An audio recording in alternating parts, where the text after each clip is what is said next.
I'd like to tell you about how poor families in South Africa pay for funerals and what we can learn from them about improving the lives of the poor. This material comes from a reading in my class on financial services for the poor. And what I hope you take away from this talk is that we can do a better job of customizing financial instruments like insurance and loans to allow the poor to be more resilient through emergencies. Here's some context. There's a 2009 book called Portfolios of the Poor. This book illuminates how exactly poor families are surviving on an average income of less than $2 a day. Families in South Africa were asked to keep detailed financial records, that's the daily ins and outs of money, over the course of a year. And we learned some things from that. In chapter 3 of the book called Dealing with Risk, we learned that in South Africa, the emergency that messes with the finances of the poor the most is when a relative dies and someone is suddenly expected to come up with enough cash to pay for a funeral.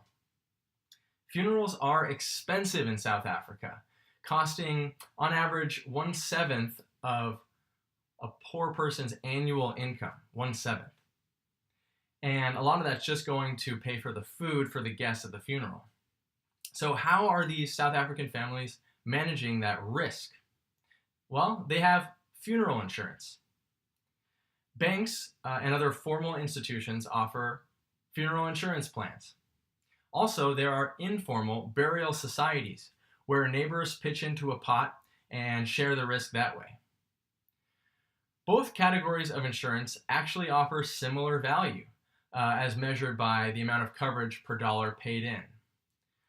But when taking into account the social benefits of burial societies, that's the moral support and the practical help, in addition to the cash payout for the funeral, well then they look even more favorable.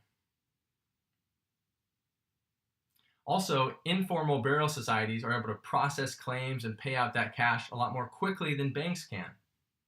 On the other hand, burial societies sometimes run out of cash and can't meet their obligations, whereas banks, that rarely happens.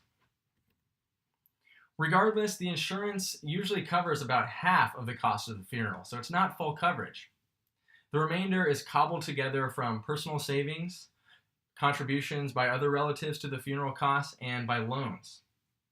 Let's consider 3 lessons that we can learn from this South African funerals situation. First, banks can offer insurance plans that are profitable and that appeal to the poor. By keeping the premiums low, that is a legitimate trade-off to not offering full coverage because it makes it affordable. But they need to speed up the rate that they are able to pay out. Secondly, to handle financial emergencies, poor people need access to loans that can be taken out quickly and repaid in small, irregular installments suitable for the irregularity often of their income.